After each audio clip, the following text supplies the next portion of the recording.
Welcome, chosen ones of God. You didn't arrive here by accident. If you're watching this, it means something deeper is stirring within your spirit. You've been called into this moment by a divine appointment. There's something about your life, your story, your pain, and your purpose that heaven refuses to ignore.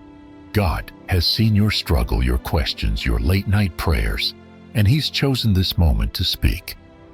You are not ordinary, because the extraordinary hand of God is writing a story through you. This message will stir something eternal in you. Stay with me. This might just be the message that awakens the faith you've been searching for. Now, let's take a deeper look at why you're really here. This isn't just another motivational talk or feel-good message. This is a sacred invitation to think deeper, to pause and explore the hidden layers of spiritual surrender and divine faith. What does it really mean to surrender to God? Why does it seem like the more we try to control life, the further we drift from peace? And how can faith become more than just a belief, but a living, breathing presence that transforms everything? These aren't small questions, they're soul-sized. Maybe you've been asking yourself, am I doing this right? Why is God silent in my season of chaos?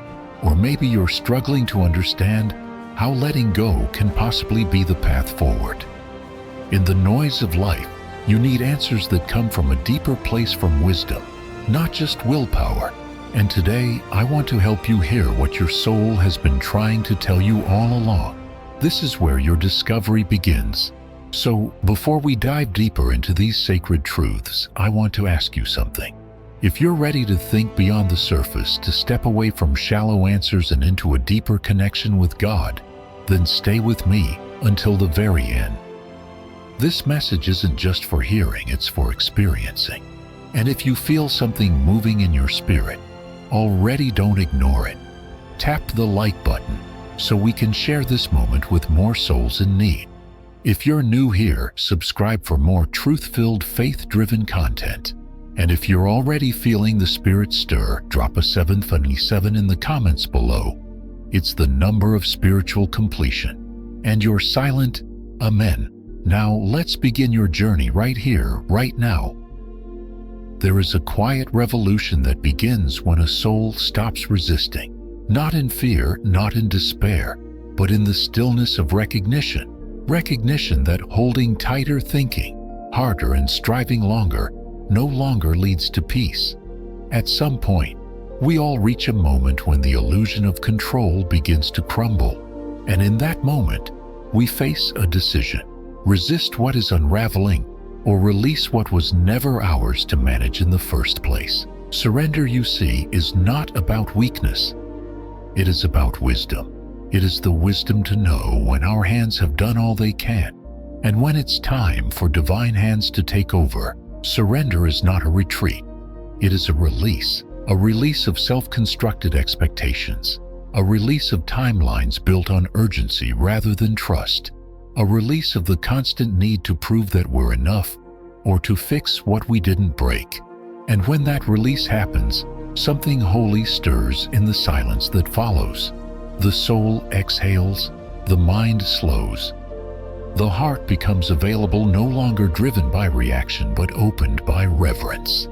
And in that sacred space, God does not merely enter as a comforter. He arrives as the architect, bringing with Him the original blueprint of a life we were always meant to live. Not one scripted by fear and performance, but one designed in grace, alignment, and faith.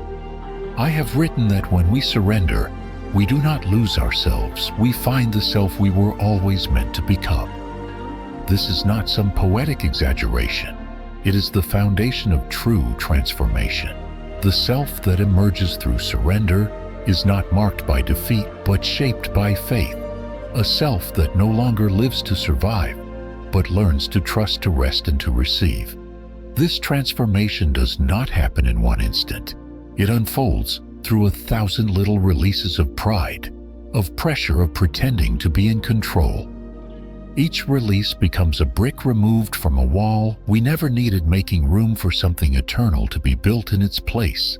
The greatest misunderstanding in spiritual life is the idea that surrender equals giving up, that it means abandoning the pursuit of dreams or settling for less. But surrender is not waving a white flag in loss. It's opening both hands in expectation. It is stepping aside, not in defeat, but in reverence, acknowledging that divine power was never meant to follow our lead. It was always meant to guide it. Surrender is the moment we stop trying to be the authors of our survival stories and finally allow God to write the narrative of redemption. That shift doesn't weaken us, it aligns us. And alignment with God is the most powerful position we can take. Once aligned, we begin to see that God's plans were never a backup for when ours failed. They were the original plan all along. We just didn't recognize it because it didn't look like our version of control. But control, as I've come to know deeply, is not strength. It's often fear in disguise. We cling to control because we're scared of pain, of rejection, of uncertainty, of disappointment. But that grip, no matter how tight, doesn't save us, it suffocates us. Control is a counterfeit safety. It promises peace but delivers only pressure. When we surrender, truly surrender, we are not losing our dignity. We are gaining clarity. We are stepping into a spiritual dimension where God is no longer an assistant to our plan, but the orchestrator of something far greater. It is in this place that His surprises begin. Not surprises meant to shock, but to awaken. The unexpected peace in the middle of a storm. The door we didn't see because we were too focused on the one that closed. The healing we didn't plan for because we thought it was too late. These are the moments when we realize that God doesn't need our blueprint. He's always had a better one. This is not passive faith. This is active release. There is nothing soft or vague about it. It is bold. It is courageous. It requires a choice, not once, but every single day.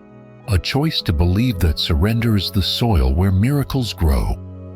A choice to believe that divine strength is perfected, not in our striving, but in our stillness. And in that stillness, heaven touches earth.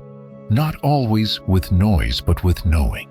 Not with fanfare, but with transformation. Everything changes in that moment. Not necessarily the situation, but the soul. And that's where real change begins. In the shift from resistance to rest, from fear to trust, from striving to surrender. And once that shift takes root, we don't just find peace. We become vessels of it.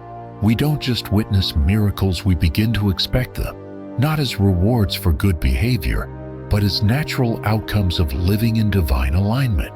So, if you find yourself at a breaking point, tired of trying, weary of waiting, frustrated by what isn't working, consider this. The end of your control may be the beginning of your breakthrough, not because you gave up, but because you finally gave it over. Over to the one who can do far more with your life than you ever could. This is the quiet revolution of surrender. It changes nothing at first, but then it changes everything. The turning point in a person's life rarely begins with action. It begins with surrender. Not the kind the world defines as weakness or loss, but the kind that is born from wisdom from the deep, knowing that some burdens were never ours to carry. This surrender isn't dramatic or loud. It often happens in the quiet moments when we stop striving to make everything work, when we stop clutching to the illusion of control. In that subtle but seismic shift, something divine happens. The spiritual atmosphere changes. We stop living as if everything depends on us, and we begin to trust that something greater is at work. When we loosen our grip, we make space for the presence of God to dwell. And where He dwells, transformation follows. I have seen again and again that the supernatural rarely bursts through with spectacle. It does not announce itself with lights and noise. It comes softly, almost imperceptibly, into the places we have surrendered. When our striving ends, God's flow begins, not because we quit, but because we finally made room for the one who was waiting to take the lead. This shift is not about passivity. It's about partnership, releasing the weight we were never meant to carry, and trusting the one who holds eternity in his hands. That's not weakness, that's wisdom, and it's the beginning of spiritual maturity. History does not remember the names of those who clung tightly to control. It remembers those who released it. David never earned the crown through manipulation or tactics. It was his surrender, his willingness to face giants with a sling, and faith that made space for destiny. Paul didn't rise by ambition. He rose by surrendering his agenda and being undone by divine encounter. The disciples were not chosen for their resumes. They were called because they were willing to leave what they knew and follow the voice they barely understood. This pattern is consistent throughout Scripture and history. God elevates the surrendered, not the strategic. Because a surrendered life is fertile ground for miracles, I've always believed that God is not drawn to polished plans or perfect records. He's drawn to open hands, because when we stop trying to define ourselves, defend ourselves, or direct every outcome, God begins to write a new story, one marked by grace, power, and purpose. He doesn't need you to have it all figured out. He needs you to be available, and that's what surrender is: holy availability. It's the simple, courageous decision to say, God, I trust your hand more than my own understanding. This is the divine pattern. Ordinary things offered in trust become extraordinary in his hands. A shepherd's staff, a widow's jar, 5 loaves and 2 fish. The smallest things, when surrendered, become tools of transformation. I've written before that God doesn't just use the qualified, he qualifies the surrendered. And the more the truth takes root in our hearts, the less consumed we become with planning every detail. We begin to trust the journey, even when it doesn't match the map we once made. Surrender stops being an isolated moment and becomes a lifestyle, a daily posture of humility and hope. This kind of surrender doesn't mean abandoning responsibility. It means choosing alignment over anxiety, trust over tension. It means acknowledging that while you have a role to play, the outcome belongs to God, and that is the safest, most powerful place to stand. Surrender is the threshold where your limited vision ends and God's unlimited power begins. He doesn't force his way in. He waits.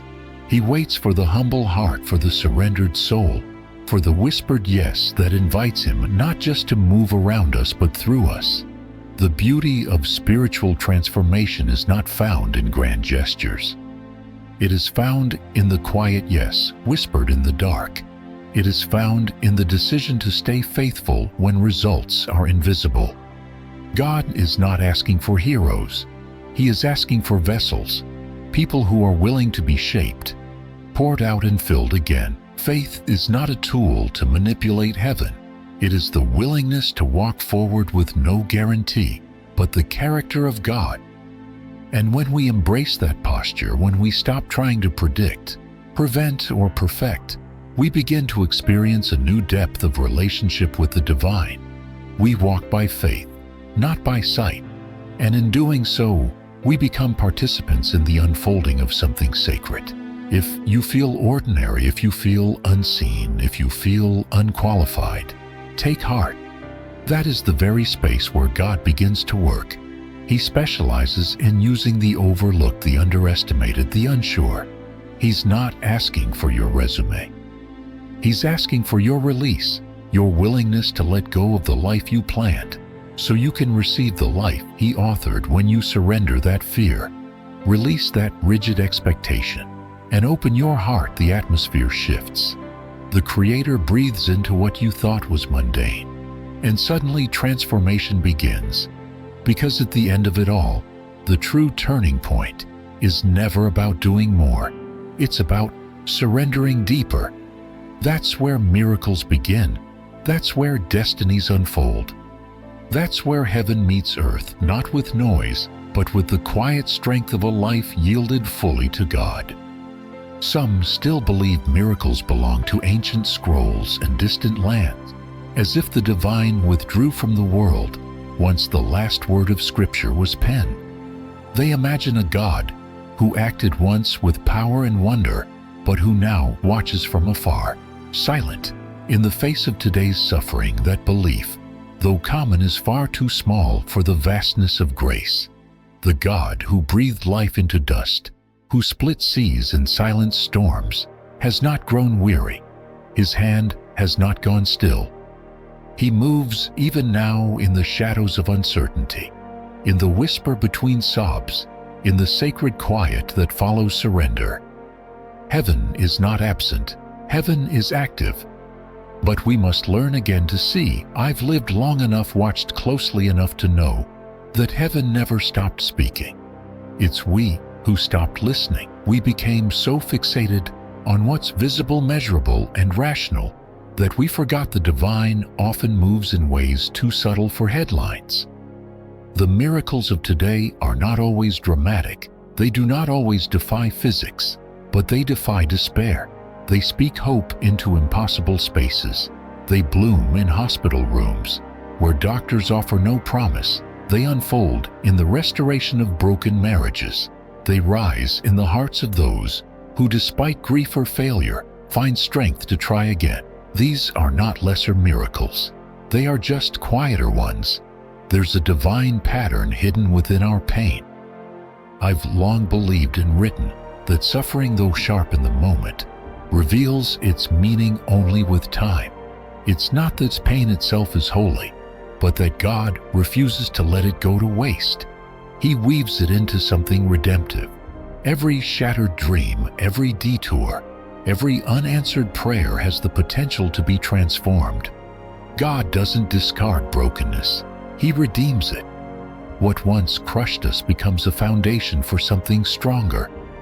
What once seemed like the end becomes the very path through which God delivers us into new life.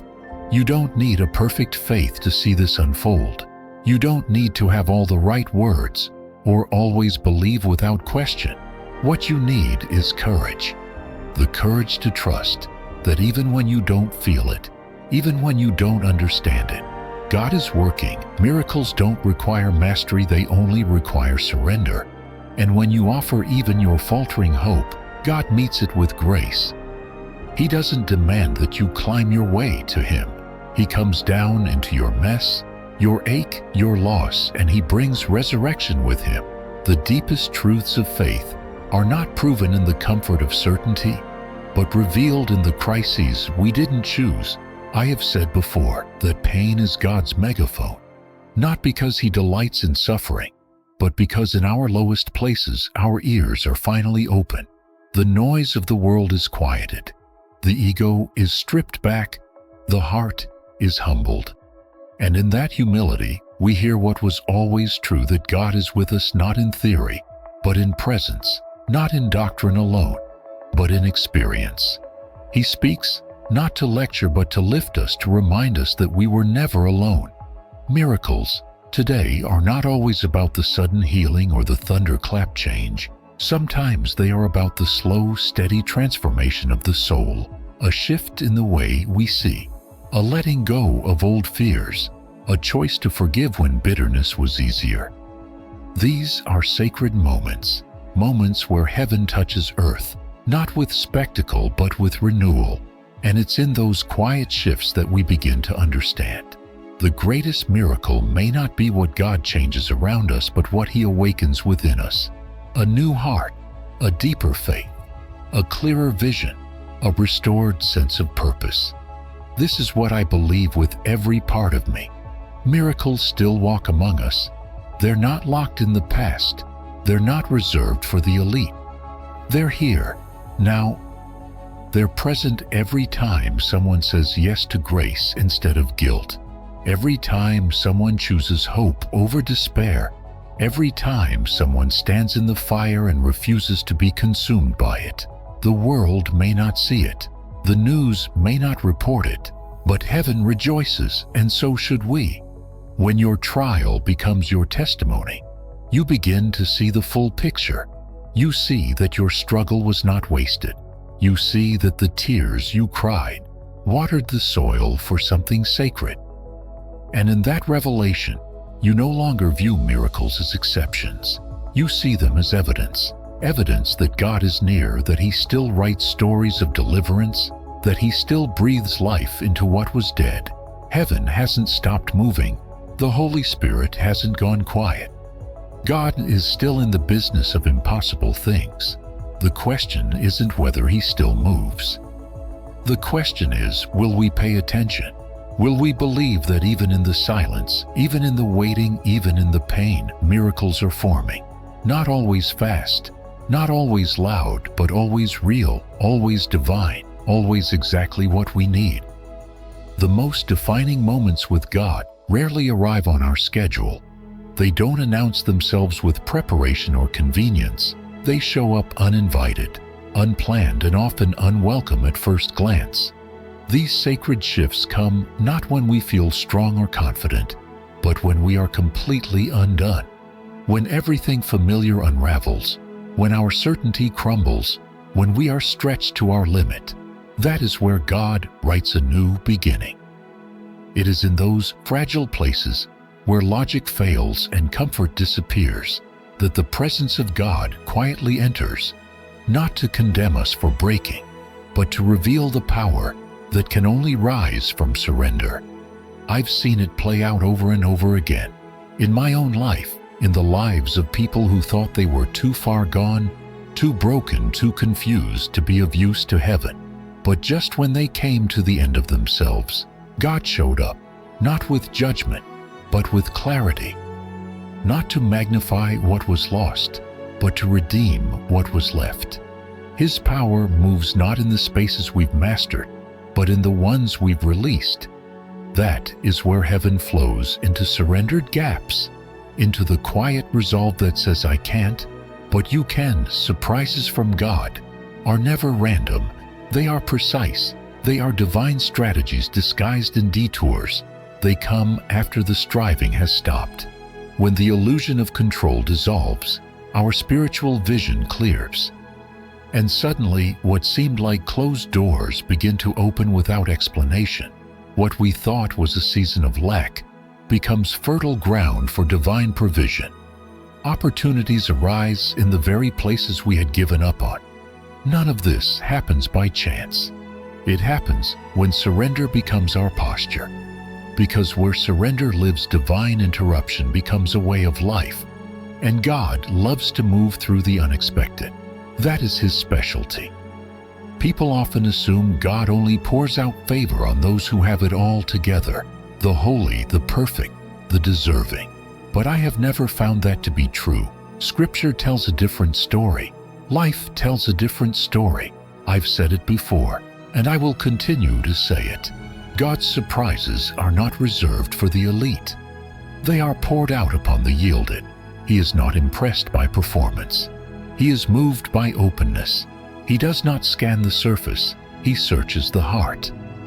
What He is looking for is not spiritual perfection, but spiritual permission.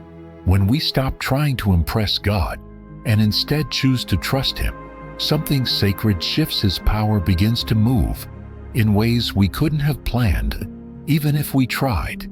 That shift away from effort and into alignment changes everything. Suddenly, the life that felt just out of reach becomes the life we're stepping into. Not because we achieved it through willpower, but because we aligned with what God was already doing. This is the essence of spiritual transformation. It is not about climbing higher. It is about bending lower. It is about releasing our grip on what we thought life had to look like and receiving what God always intended to give. In the landscape of faith, the unexpected is not a disruption. It's a signature.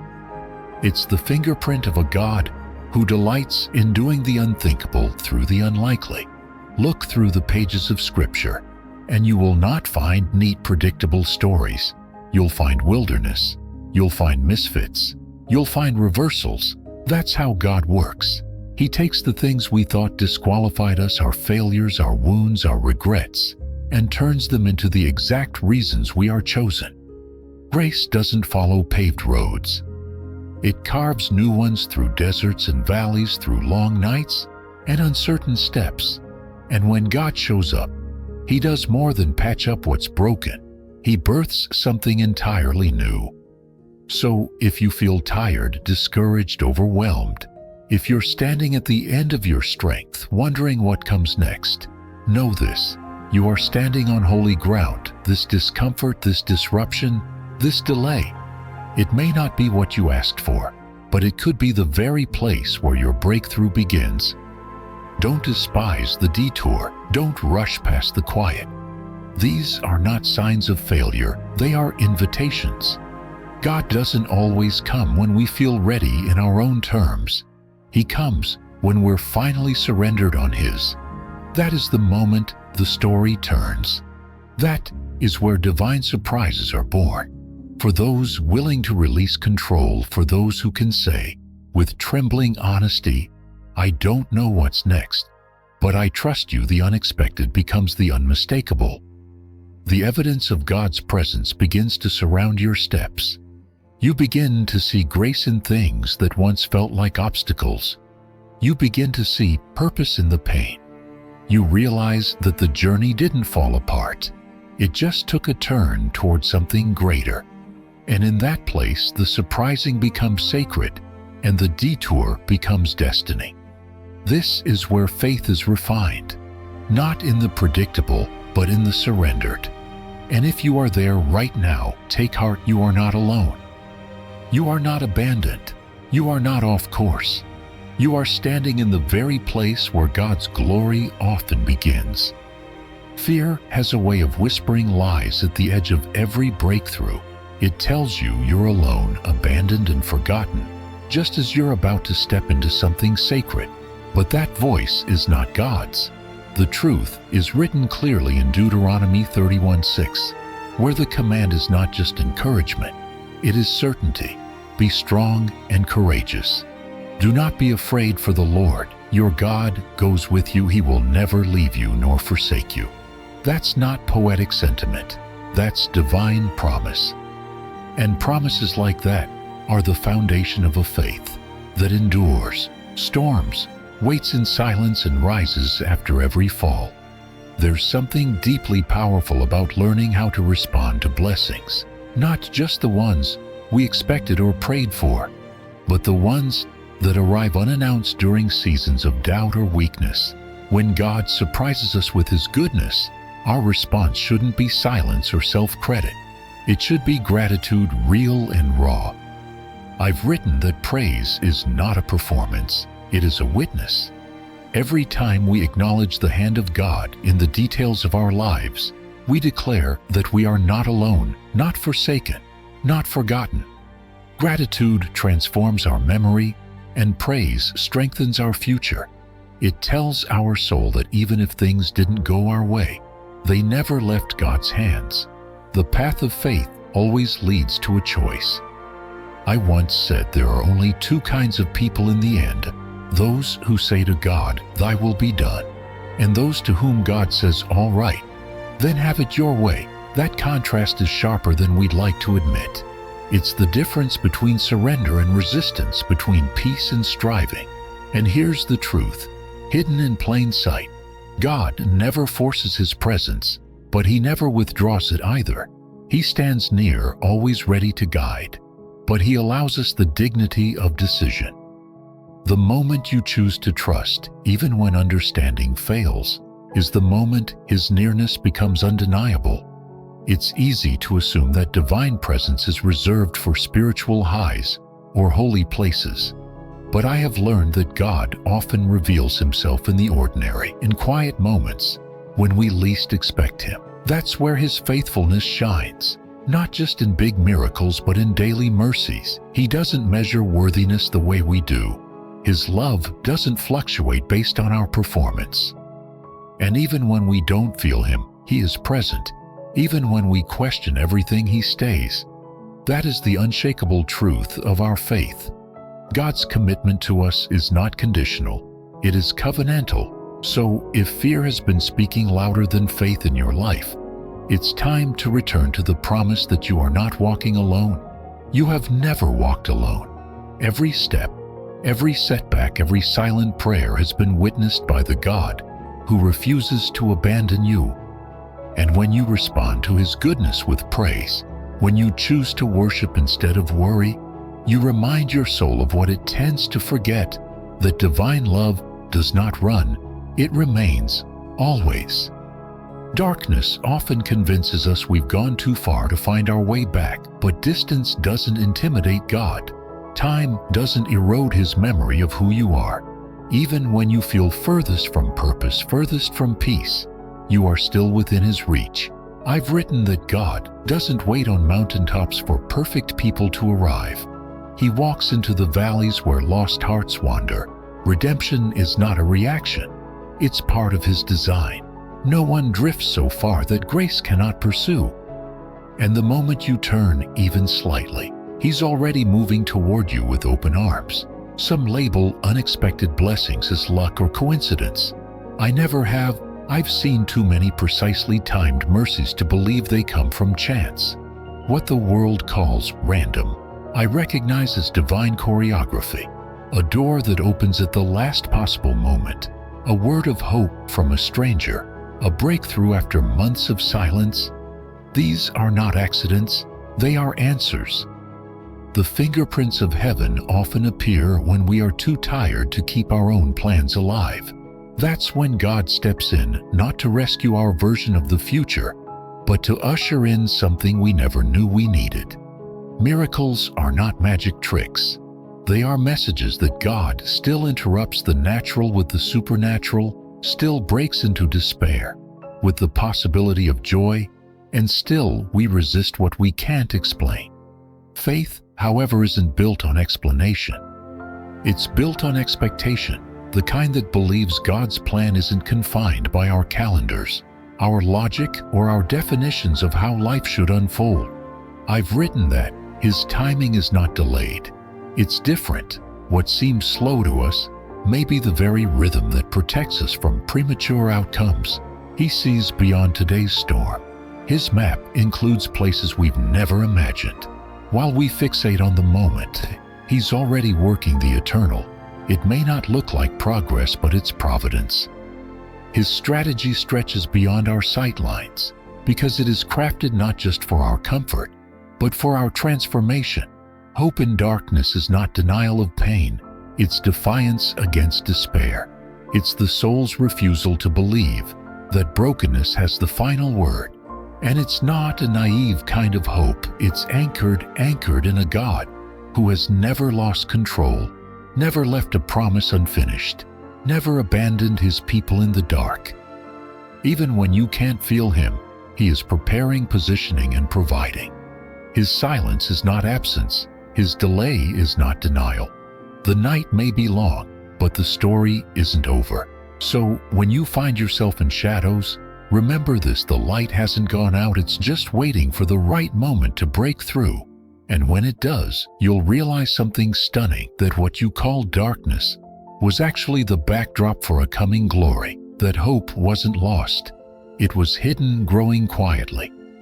And that your life, no matter how far it's drifted, is still held in the hands of the one who knows how to bring you home. Joy is not something we chase and capture like a prize. It is not the reward of achievement or the result of favorable conditions. Joy, in its truest form, is a byproduct of surrender. I have long believed that the more we try to grasp it, the more it slips through our fingers. Real joy cannot be seized.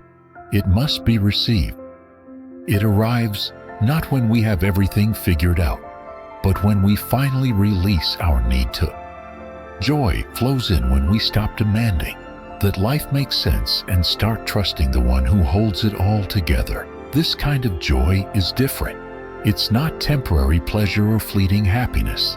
It is rooted in something deeper than circumstances and stronger than emotion. Ephesians 3:20 tells us that God is able to do immeasurably more than all we ask or imagine.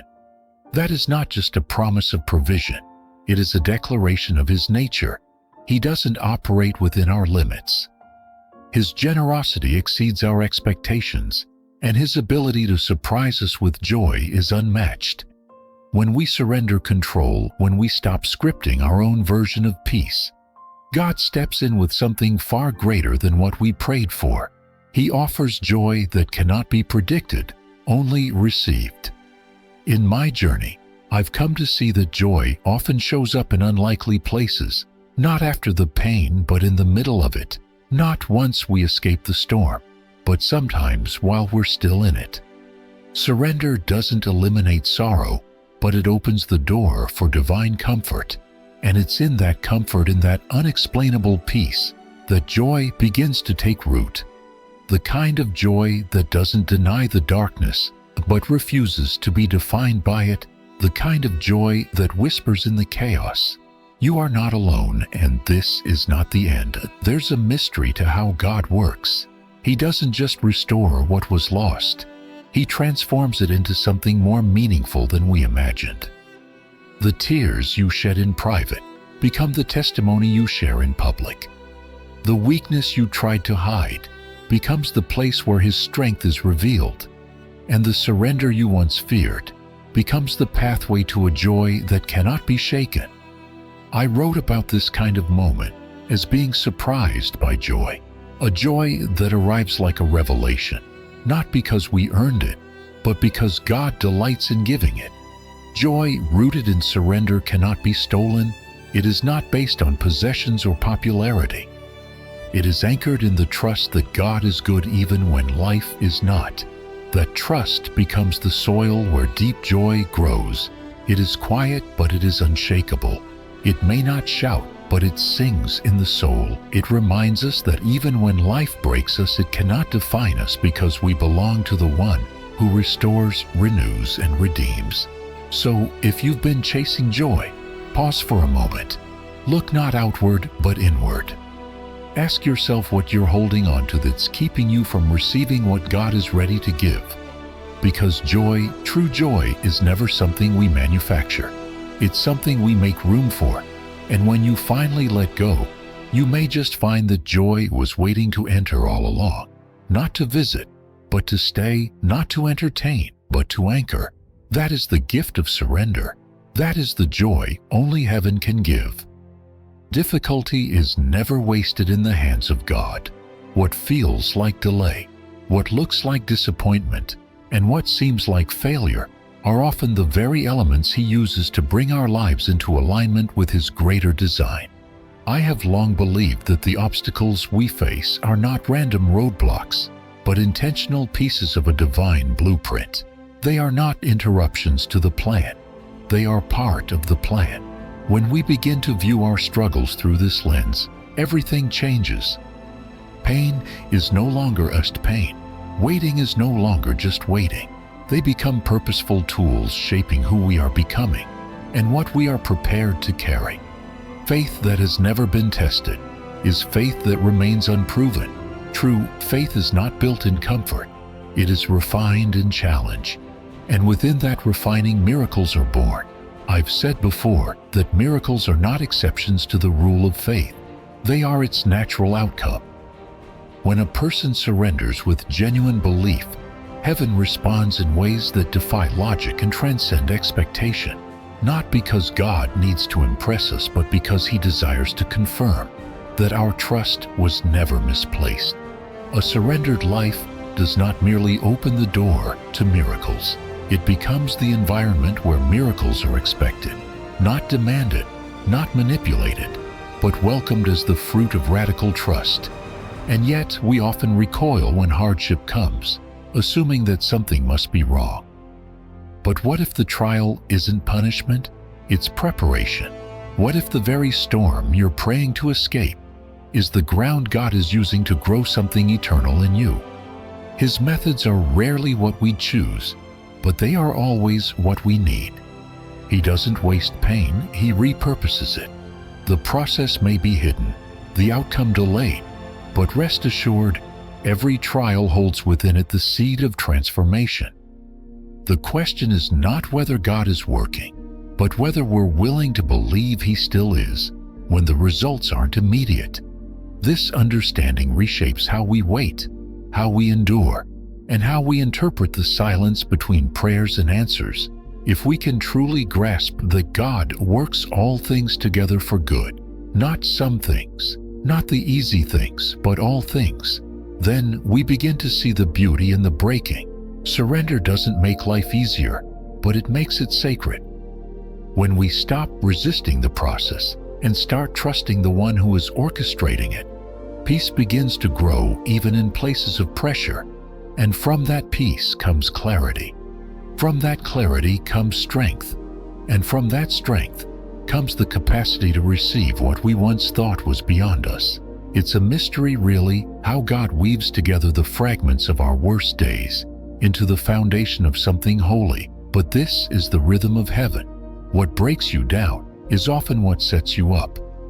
What knocks you over is sometimes what gets you low enough to receive. I have seen this with my own eyes and written of it with my own hand. When we finally stop asking God to remove every trial and start asking Him to reveal Himself in it, our spiritual vision sharpens. We stop praying just for escape and begin praying for endurance. And that shift in perspective invites miracles, not because we've earned them, but because we've learned to see them. So don't be surprised when heaven intervenes. If your life has been yielded, if your heart has been postured in trust, then the miraculous is not a rare event. It is your new reality. You may not always recognize it in the moment, but look closely. That closed door that led you to a better one, that saved you from the wrong path, that delay that preserved your soul, these are miracles in disguise. They are the proof that God is not only listening, He is leading. The surrendered life does not eliminate challenge, but it elevates purpose. And when purpose takes root, nothing is wasted, not the sleepless nights, not the waiting, not even the pain. It all becomes sacred ground for something divine to rise. If you've ever wondered whether the fight has a point, if the suffering will mean something, or if the silence will one day break into sound, know this: you are not walking through chaos. You are walking through craftsmanship. And every step has already been considered by the one who calls you His. So hold on, not with fear, but with faith. Expect the miracle not as a fantasy, but as a certainty born from trust. For every surrendered life is an invitation for heaven to move. And when heaven moves, it is never by accident. It is always by intention. That is the divine rhythm. That is the power of purpose in every trial. Surprise, when it comes from God, is rarely about what happens around us. It is almost always about what awakens within us. We often pray for change in circumstances, but what God brings is change in character. I've seen this pattern unfold time and again, not only in Scripture but in my own reflection and experience.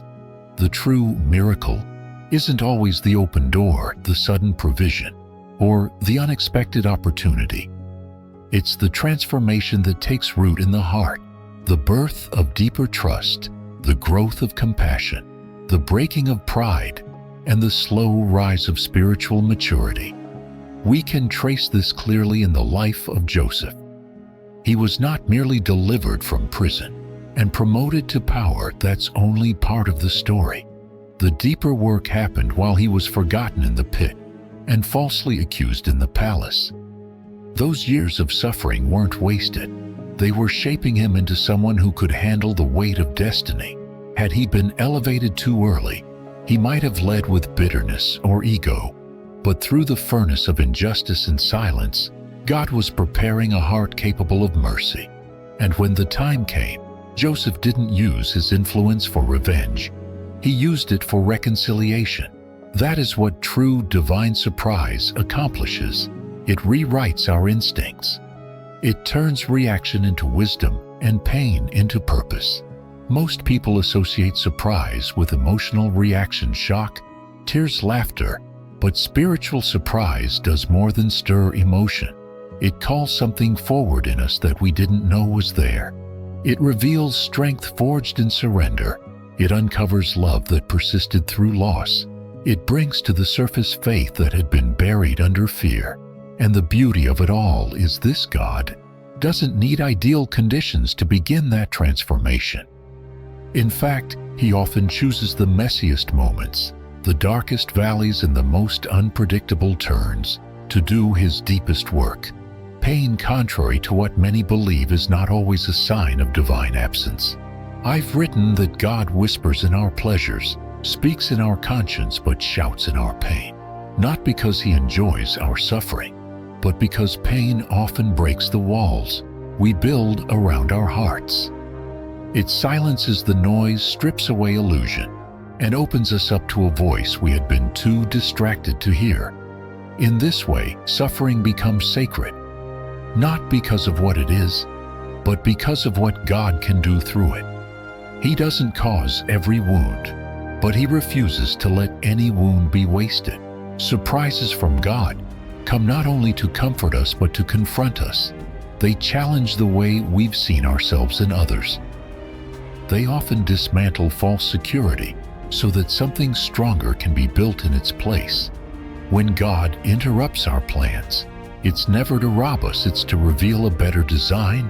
And the better is not always bigger. Sometimes it's simply truer, more eternal, less dependent on what the world values, and more connected to what the soul truly needs. There is a beauty in being undone by grace. When the unexpected unfolds and we're left standing in awe of what God has done, the external blessings are only part of the story. The deeper miracle is this: we have changed, we have softened, we have learned to forgive, not because it was easy, but because the one who held our pain has taught us how to release it. We have learned to trust again, not because life got easier, but because we discovered who God really is in the struggle. So, if you are in a place where life feels uncertain, where outcomes are unclear, don't assume that nothing is happening. You may be in the very place where God is setting the stage for your greatest transformation. His surprises do not always announce themselves with clarity, but they always carry purpose. And in time, you'll look back and see that the breakthrough wasn't just the answer to your prayer. It was the answer to a much deeper question your soul was asking all along. Can I be changed by this? The answer, when God is involved, is always yes. His surprises are not just detours in your path. They are invitations to become someone new, someone wiser, freer, stronger. And that is the kind of miracle that never fades. Transformation never begins the way we expect it. We ask for healing, and instead we are broken further. We plead for peace, and instead chaos intensifies. But through it all, something deeper is unfolding, something far beyond the limits of our understanding. I once wrote that we are like a house.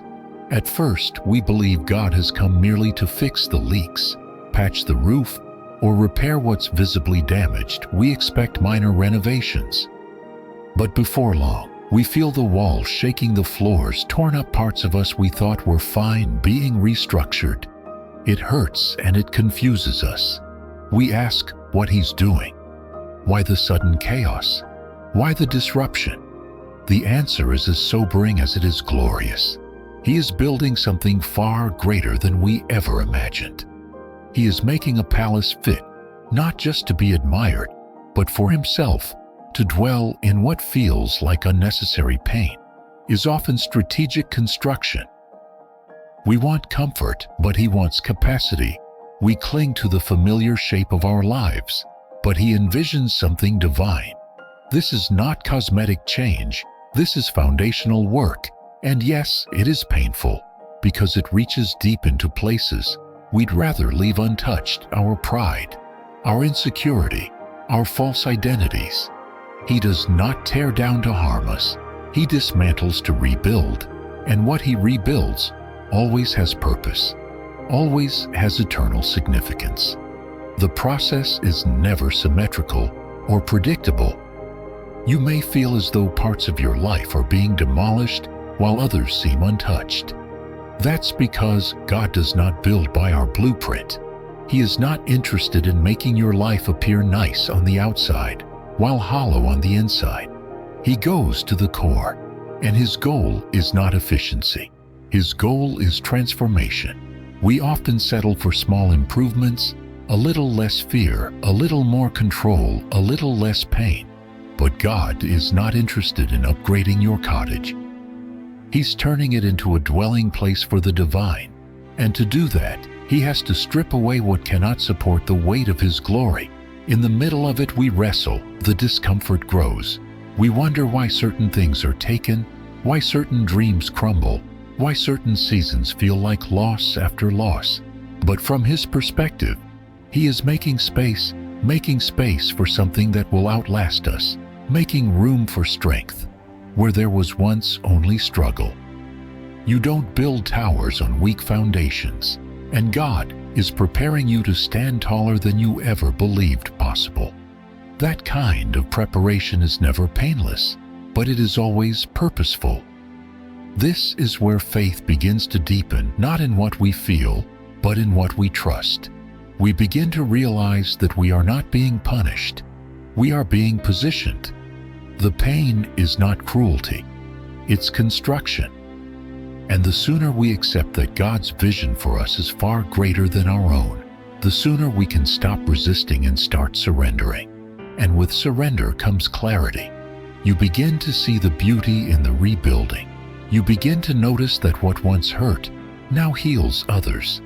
That what once felt like destruction is now the reason you carry wisdom and compassion. The divine architecture of your life is not limited to seasons of blessing. God builds just as much in the seasons of breaking.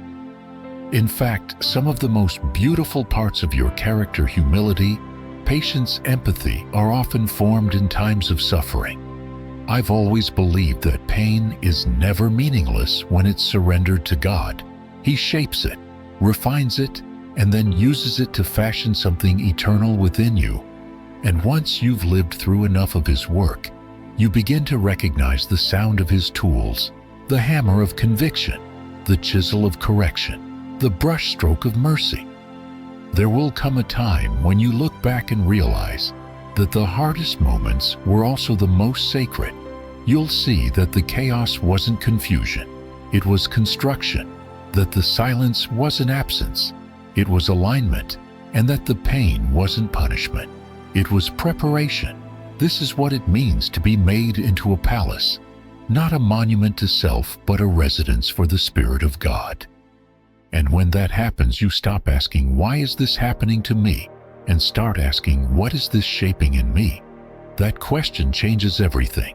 So, if you are in the middle of tearing walls, if life feels like it's falling apart rather than coming together, understand this. You are in the hands of a master builder.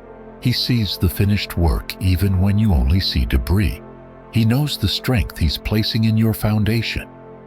And His intention has never been to leave you broken, but to raise you into something glorious. The pain will pass, but the palace will remain. And when it's complete, you won't just recognize what He built. You'll realize why He built it. Because you were never meant to remain a fixer-upper. You were always meant to become a dwelling place for His glory. Surprises are never interruptions in the life of faith.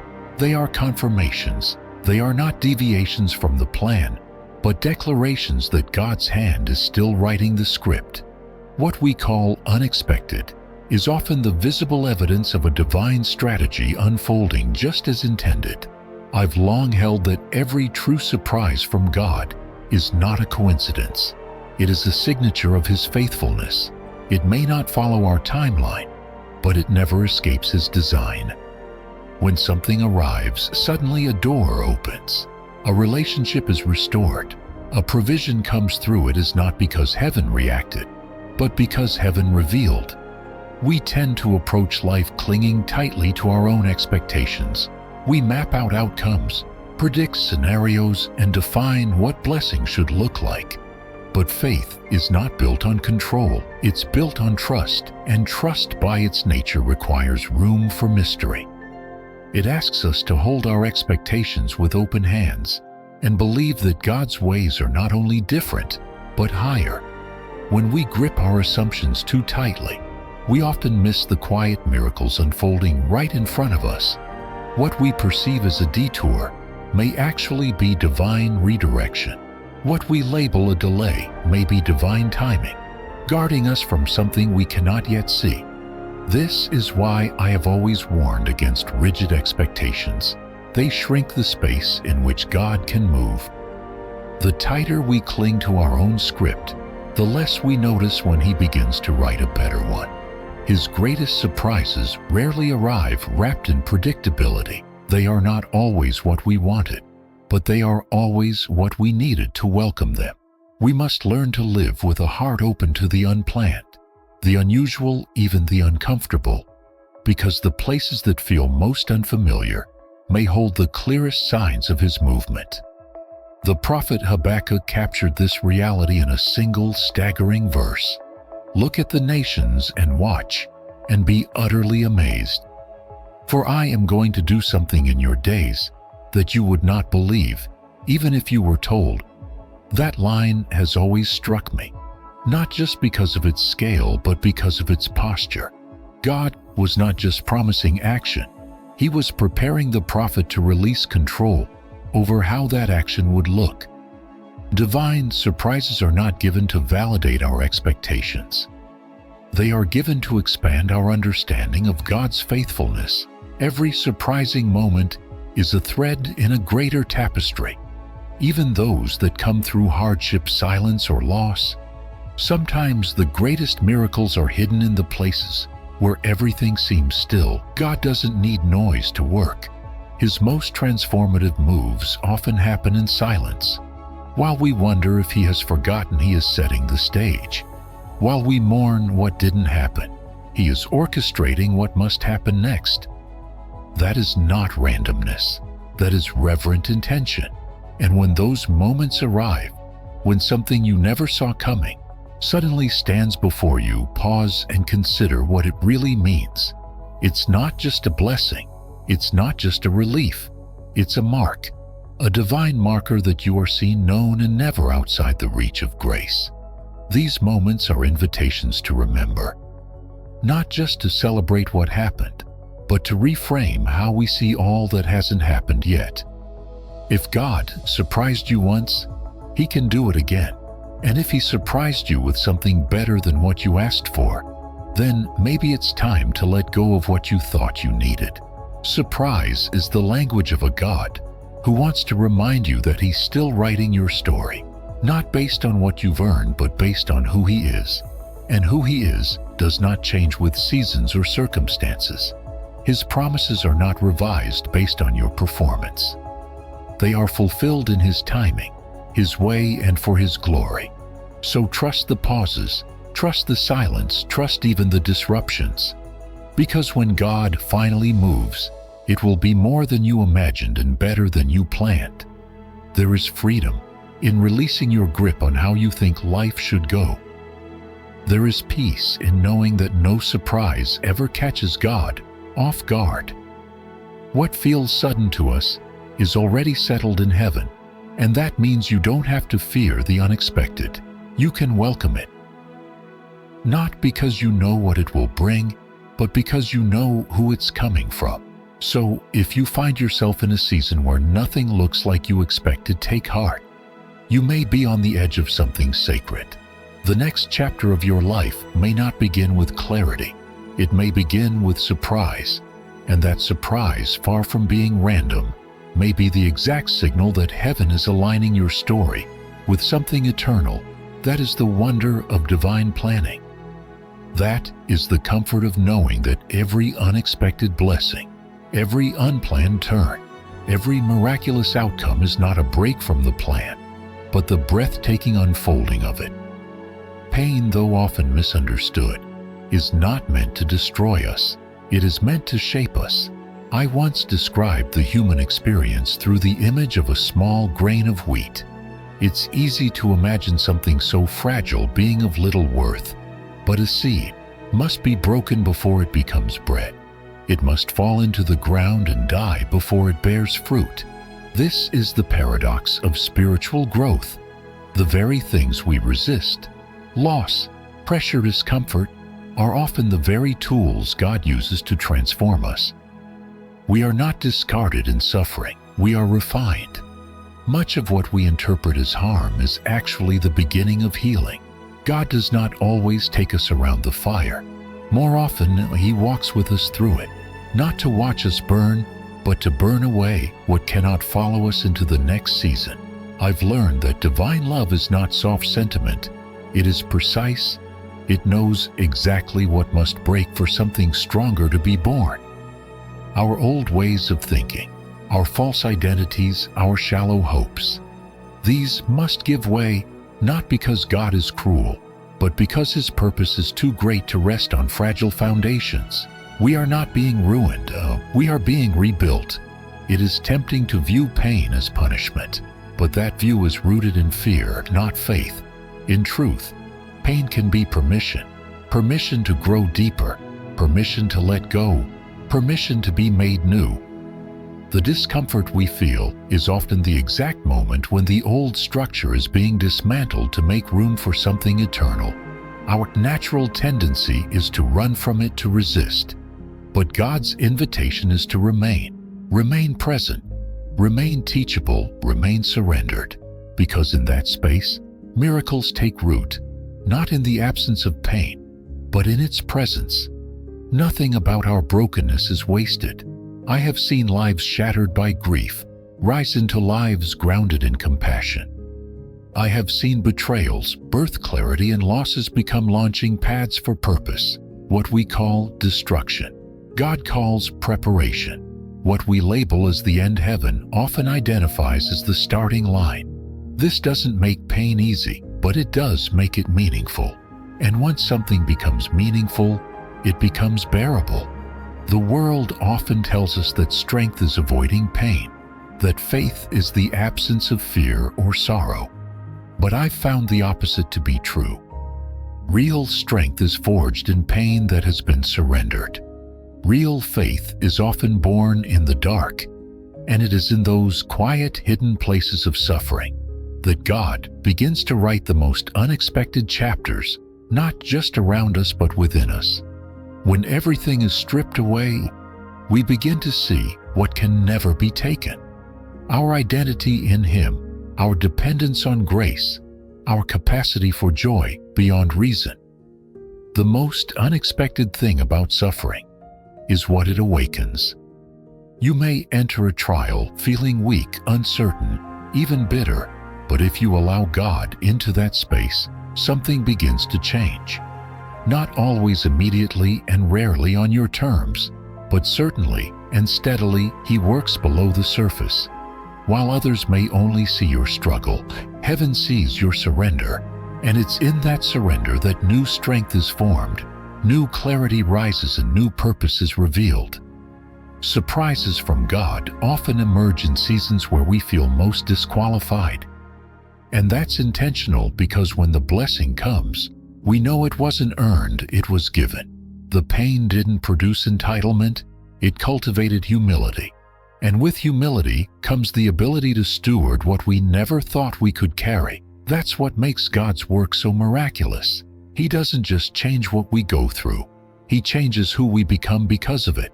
Every season of suffering becomes sacred when placed in God's hands. Your most painful chapter may hold the key to your most powerful testimony. The very ground where you were crushed may be the same ground where your calling is planted, but only if you trust the one doing the planting. Only if you believe that what feels like burial is actually the beginning of resurrection. So, whatever hardship you're facing, don't count it as a loss too soon. You may be standing in a space that heaven has already marked as holy. A place where God will move in ways that no one, including you, could have anticipated. Pain doesn't have the final word, God does, and He always speaks through it, not to shame you, but to shape you, not to end your story, but to expand it. You are not forgotten in your suffering. You are not forsaken in your trial. You are being formed, transformed, redeemed. The process may be hidden, The purpose may not yet be clear, but the outcome is certain. In the hands of a God who wastes nothing, pain is never the end. It is only the beginning of a life remade in His image, full of purpose, marked by grace, and ready for the surprises He has yet to unveil. Trust begins not when everything makes sense, but when everything does not. Faith isn't built in understanding. It's built in surrender. When we let go of needing to know every step, every answer, every outcome, we begin to walk in the kind of freedom only God can give.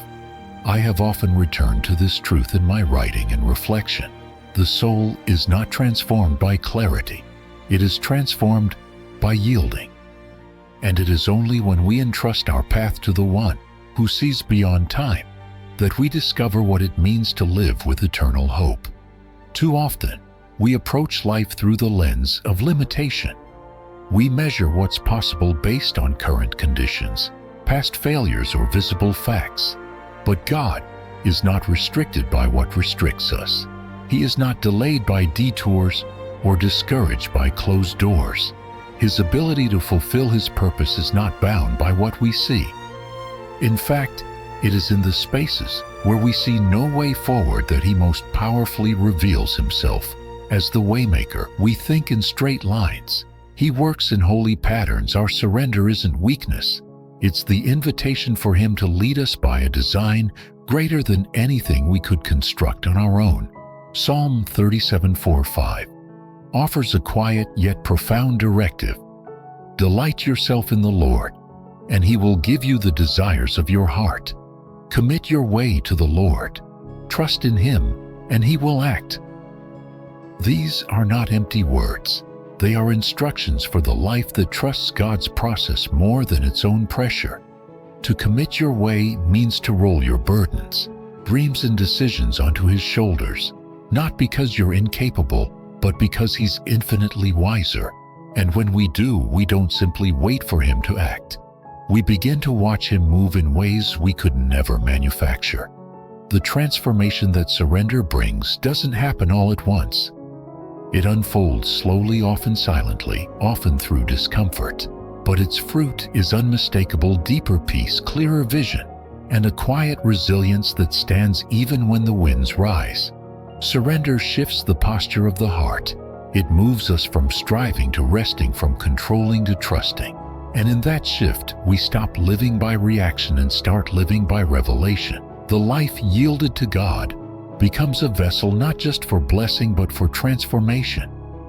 Hope rooted in surrender is unshakable because it does not depend on results. It depends on relationship. It doesn't rise and fall with good days or bad news. It is anchored in the character of God, who does not change. I've seen too many lives rewritten, too many destinies redeemed, to believe otherwise. When we trust Him with our timing, we discover that His delays are often strategic. When we trust Him with our pain, we find that He repurposes it. When we trust Him with our uncertainty, He meets us with peace that surpasses understanding. This kind of hope gives us the courage to keep going when the road is dark. It whispers truth when doubt shouts louder. It reminds us that our job is not to predict the outcome, but to stay present and faithful in the process. And it reframes every season, not as something to escape, but as something to embrace with open hands. For the surrendered heart, every day becomes sacred. Every step, even the uncertain ones, becomes a path to divine encounter. There is no formula to this journey. Surrender is not a one-time decision. It's a lifestyle. It is practiced in the quiet choices: forgiving when it's hard, staying when it would be easier to leave, waiting when every instinct tells you to rush. These are the unseen moments that build unshakable faith. And when the breakthrough comes, when the long-awaited answer arrives, it is not a surprise. It is confirmation of what hope already believed. God is faithful, and He always finishes what He begins. Eternal hope is not just about the future. It is about how we live today. It shapes the way we think, speak, and respond. It anchors us not in what might happen, but in who holds it all. And when that becomes our foundation, we can endure anything. We can rejoice in waiting. We can worship in the unknown. We can rise each morning knowing that the author of our story is not done writing. He is still working, He is still moving, and He is still worthy of our trust. So hold fast, not to plans but to promises, not to certainty but to surrender your life. Yielded to the hands of a faithful God is not just safe, it is destined. You are not being overlooked, you are being led. And though the path may be unfamiliar, the one guiding you knows exactly where He's taking you. That is the beauty of hope, born from surrender. That is the beginning of a life truly changed. Expectation is not wishful thinking. It is the posture of a heart that believes God is already moving, even when nothing around you suggests it. I have learned to live in this tension, the space between what is promised and what is seen. And it is there, in the invisible in between, that faith becomes more than a concept. It becomes breath, it becomes endurance. The kind of expectation rooted not in control, but in confidence. Not in circumstance, but in the unchanging nature of God. Every day, even the most ordinary ones, becomes an opportunity to witness the extraordinary unfolding right beneath the surface. This expectation does not eliminate struggle. It does not guarantee ease. What it does is train your eyes to see through the fog of uncertainty, to recognize that detours do not mean disaster, that silence does not mean absence. The Spirit of God is not limited to grand moments. He is present in the small ones. While you wait, He works. While you pray, He prepares. What appears as delay is often divine development of your heart, your character, your readiness. Nothing is wasted when surrendered to Him. Isaiah 40:31 echoes this eternal truth. But those who wait on the Lord shall renew their strength. They shall mount up with wings like eagles. They shall run and not be weary. They shall walk and not faint. That waiting is not passive. It is not idle time. It is an active stance of trust.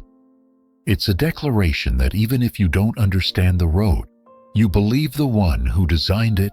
It's a choice to stay in alignment with God's pace rather than race ahead in your own power. And when you do, something begins to rise within you, strength. You didn't know you had vision. You didn't think possible peace that surpasses your reasoning. The beauty of living with expectation is that it shifts how you approach every moment. You no longer view challenges as threats, but as thresholds. You begin to see interruptions as invitations. God rarely announces the beginning of a new season. He often hides it inside the mundane. The breakthrough might be disguised as a closed door. The promotion might be wrapped in a failure, and the miracle might walk in looking nothing like what you imagined. But for the expectant heart, nothing is ever just ordinary.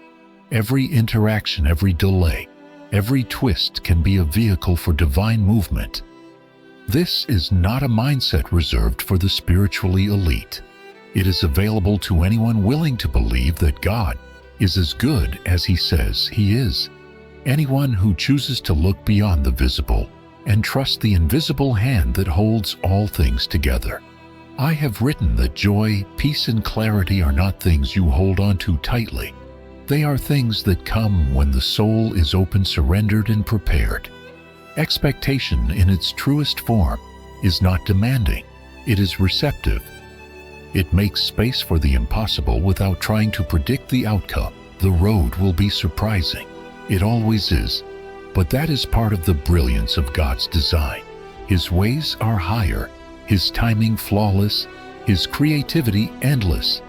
What He is preparing for you does not fit inside the box of your past experiences or present limitations.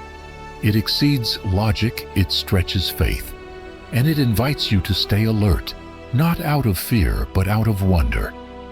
The more you expect God to show up, the more you begin to recognize the subtle fingerprints He leaves behind, and that recognition becomes fuel for perseverance. There will be moments when you feel forgotten, moments when your prayers seem to echo back in silence. But don't confuse silence with inactivity. God is never still. He is always working, often in places you cannot yet access. And when the time is right, when your heart is ready and the ground has been prepared, you'll see that what He brings is not random. It's perfect, tailored for your journey, timed for your growth, anchored in His love. To live with holy expectation is to wake up every day, believing that something beautiful could unfold. It is to walk into challenges with a deep-rooted hope that they are not the end of your story. It is to embrace delays as moments of preparation, not rejection.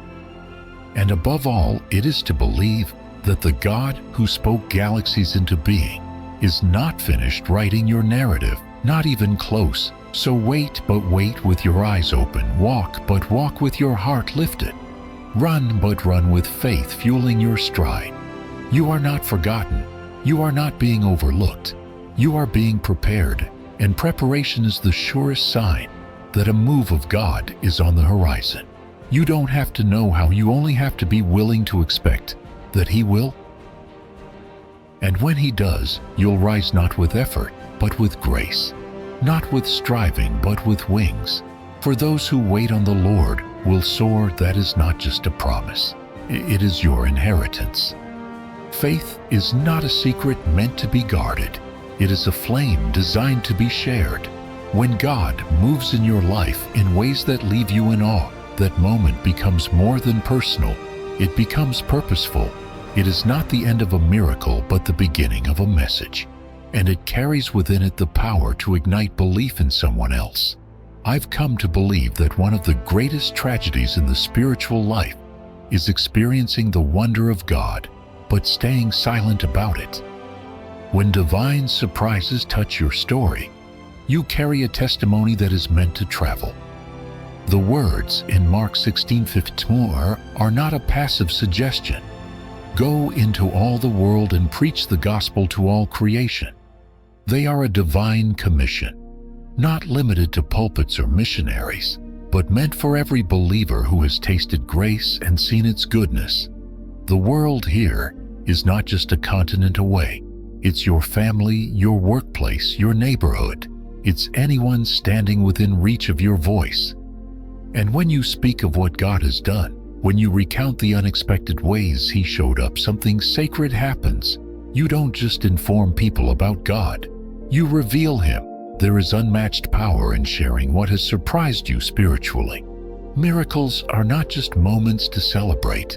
They are seeds of revival when shared. When you talk about the door God opened, the healing that came unannounced, or the peace that replaced your fear, you are giving someone else a reason to believe that their breakthrough is also possible. Your story becomes a signpost pointing toward hope. And in a world weighed down by skepticism and weariness, hope is the one thing people cannot afford to live without. Sometimes we hesitate to speak because we fear being misunderstood or sounding too spiritual. But the most powerful testimonies are often the simplest ones. You don't have to explain every theological detail or craft the perfect message. You only need to be honest about what you've lived through and how God met you there. That kind of authenticity carries a weight no argument can match, and it has the power to reach hearts that sermons never will. God remains the one who performs the miracle, but we are the ones entrusted to carry the news. He acts, we announce. He moves, we echo. That partnership is not a burden. It is a privilege. Every person who hears your story may not believe immediately, but your words become a seed. And in time, that seed may grow into faith, into transformation, into a miracle of their own. The ripple effect of obedience often extends far beyond what we can see. Divine surprises are not random. They are reminders. They show us that heaven is near, that grace is active, and that God is involved in every detail. When you've witnessed that for yourself, you carry the evidence, and that evidence, when shared, becomes the spark that reawakens trust in others. You may never know how deeply your story will impact someone else, but heaven knows, and heaven uses every word spoken in faith to draw hearts closer. This is why we must never underestimate the impact of spiritual testimony. You don't need a platform, only a willingness to speak. You don't need perfect words, only a faithful heart. When you talk about what God has done, you're not lifting yourself, you're lifting Him. You're pointing to the source of every surprise, every restoration, every blessing. And when you do, you invite others to expect the same in their own lives. To share your faith is not to impose it. It is to extend an invitation. It is to say, here is what happened to me, and I believe the same God can meet you too. You become a bridge, not by having all the answers, but by living with an open heart. And the more freely you give away your testimony, the more space God has to work through it. The miracle multiplies when it moves beyond you. So, if you've experienced God's goodness, if you've seen His power in ways that still leave you amazed, don't keep it locked away. Speak it, write it, sing it, tell someone. The world doesn't need more perfection. It needs more people willing to say, this is where I was, and this is what God did. That honesty is sacred. That courage is contagious.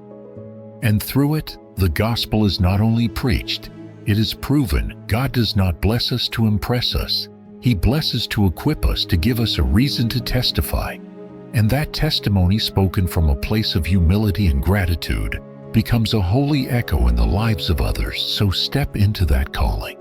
Carry the wonder, share the surprise, and watch as faith awakens in places you never thought it could grow. This is how the gospel moves forward, not just through pastors and pulpits, but through ordinary voices telling extraordinary stories of a faithful God. True faith does not depend on sight. It anchors itself in a reality far beyond what our eyes can perceive. The highest form of trust is not built on visible results, but on the certainty that God's ways are always higher, even when they feel hidden.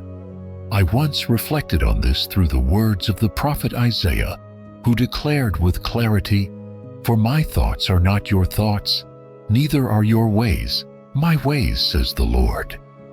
As the heavens are higher than the earth, so are my ways higher than your ways, and my thoughts than your thoughts."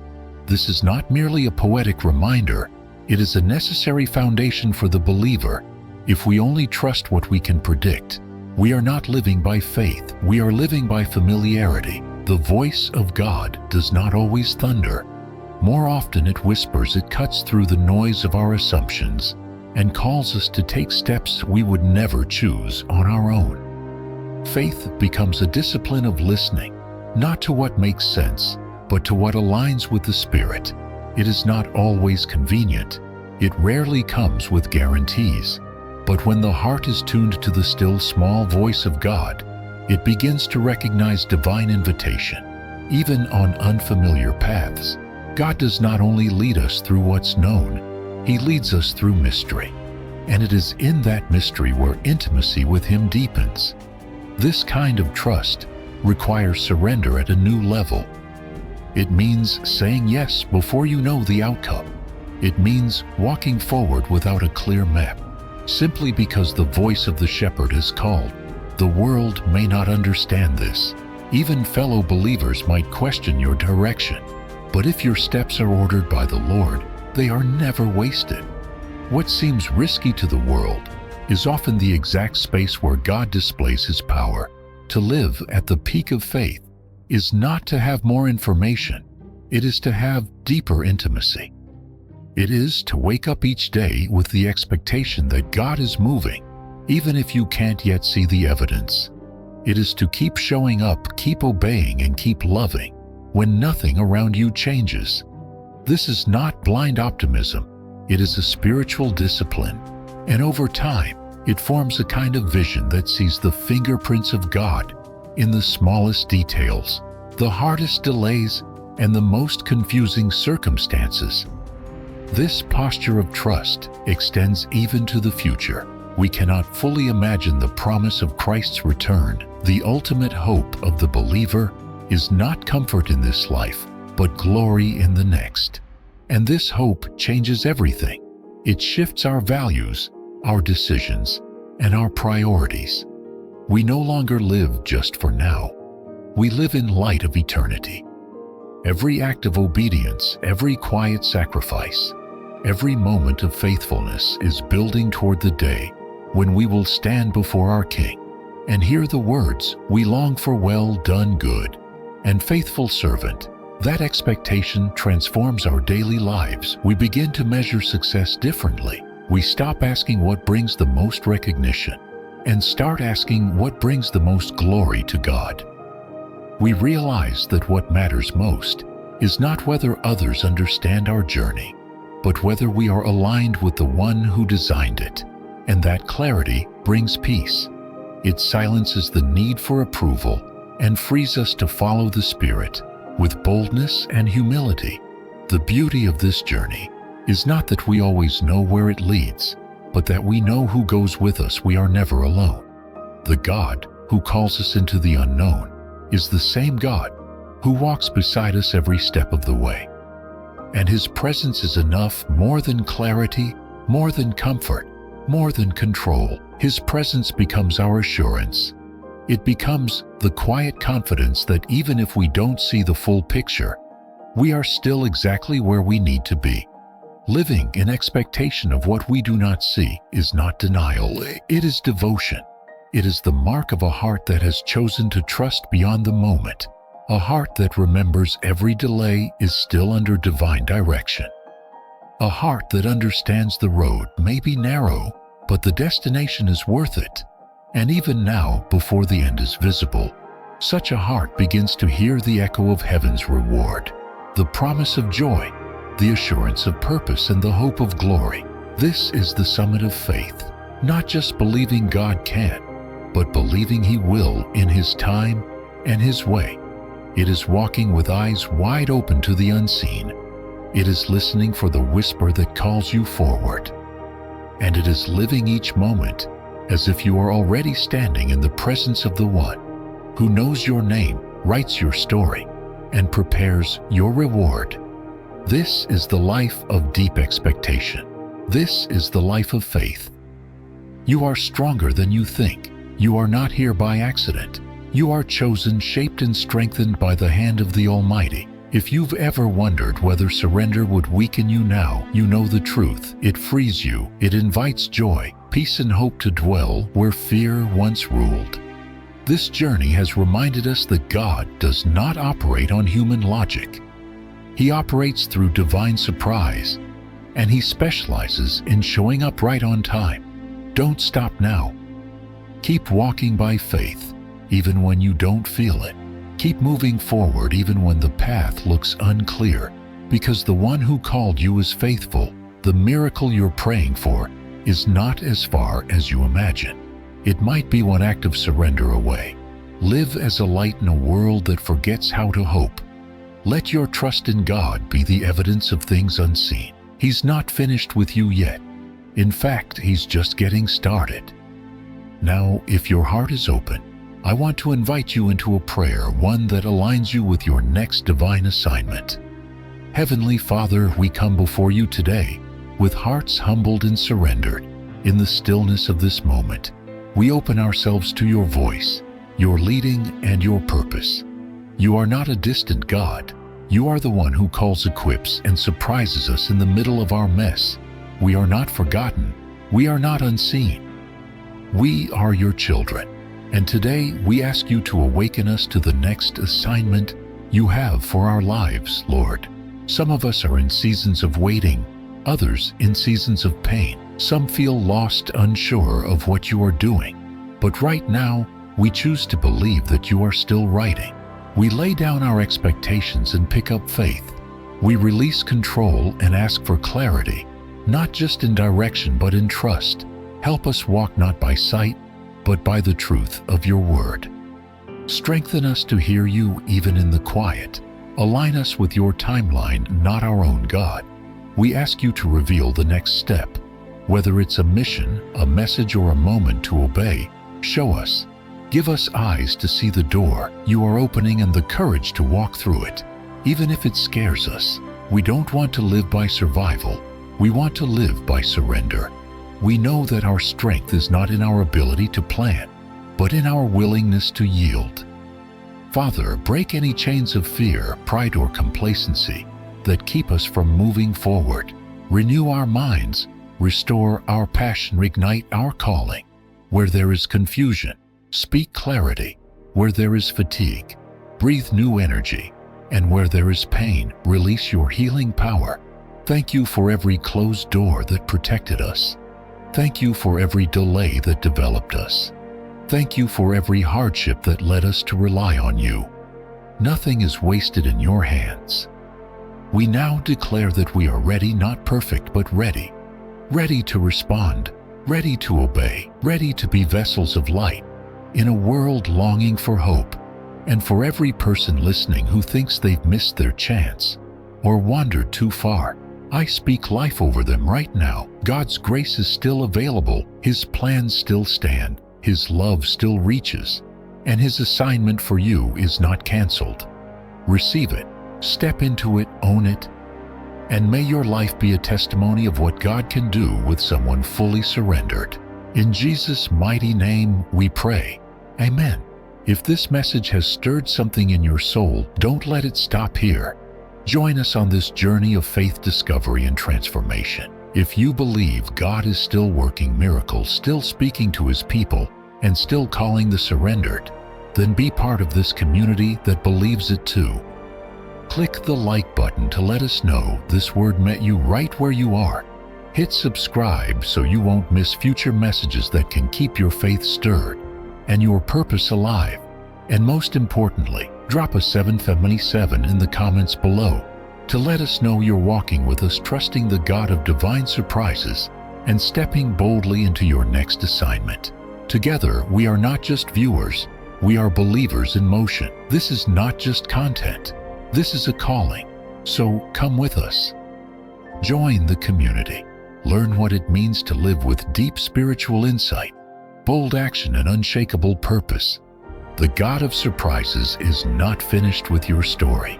He's just begun writing the best part.